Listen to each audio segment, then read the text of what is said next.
দেখেছেন ফেসবুকে যে একজন জৈনক মুফতি মাওলানা মুস্তাকুন নবী কাশিমি উনি আমাদের হযরত খাজা মাইনুদ্দিন চিশতি রাহমাতুল্লাহ আলাইহিকে নিয়ে উনি কটূক্তিমূলক মন্তব্য করছেন মসজিদের মেম্বারে বসে। উনি বলেছেন খাজা বাবা ভুয়া। এই কথাতে আমরা মুসলমান হিসাবে আমাদের ধর্মীয় অনুভূতিতে উনি আঘাত করেছেন। তার জন্য আমরা তীব্র নিন্দা ও প্রতিবাদ জানাই এবং ঘৃণা জানাই। আমি মুস্তাকুন নবীকে বলতে চাই, আপনি খাজা বাবাকে যে বুয়া বললেন, আজকে আপনি যে মুসলমান, আপনার পূর্বপুরুষ, আপনার দাদা, তার দাদা কী ছিল, আপনি একটু সেটা মানুষের জাতির সামনে প্রচার করেন। কারণ এই খাজা বাবা যদি পিতিরাজার সাথে যুদ্ধ না করে 97 লক্ষ মুসলমান তৈরি না করতেন, আমাদের এই বাংলাদেশে গৌরগোবিন্দ রাজার সাথে যুদ্ধ করে হযরত শাহজালাল শাহপরাণ 360 অলি ইসলাম প্রচার করার কারণেই আজকে আপনার মাথায় টুপি, আপনার মুখে দাড়ি। আপনি না হলে ওই নমো থাকতেন, ধুতি পরতেন। আপনার বাপ দাদা 14 গোষ্ঠী ধুতি পরত। এই আপনার সেই পিছনের দিকে তাকায় কথা বললেন।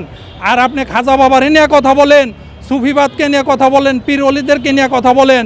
মাদ্রাসায় যে প্রতিদিন বলাৎকার হচ্ছে, কই সেদিকে তো আপনার কোনো কথা নাই। ওইদিকে তো কই তাদেরকে তো কোনো আপনারা শাস্তির আওতায় আনতেছেন না, তাদের সম্বন্ধে তো কোনো কথা বলেন না। আর বর্তমান সরকারের বিভিন্ন উপদেষ্টারা শুধু বলতেছেন মাজারের উপর আক্রমণ করা যাবে না, আমরা জিরো টলারেন্স। কই জিরো টলারেন্স শুধু মুখে বলেন, আপনাদের কার্যে তো সেটা প্রমাণ পাই না।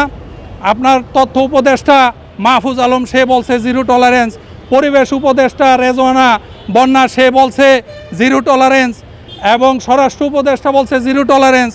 কই এখনও তো আমাদের মাজারগুলোতে হামলা হচ্ছে, এখনও তো আমাদের দরবারগুলোতে হামলা হচ্ছে, এখনও তো আমাদের খানকাগুলোতে হামলা হচ্ছে।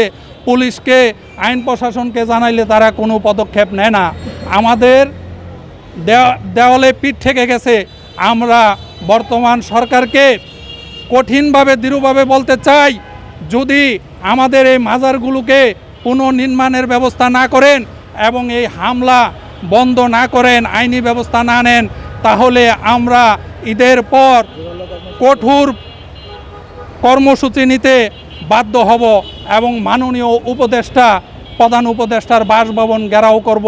সকল বাংলাদেশের যত পীর মাশায়েখ, অলি আউলিয়ার আশেকান, তরিকতের আশেকান জাকেরান আছে, সকল ভক্তবিন্দু আশেকান মুরিদান নিয়ে আমরা প্রধান উপদেষ্টার বাসভবন ঘেরাও করব। এই বলে আমি আমার বক্তব্য শেষ করলাম। আল্লাহ হাফেজ।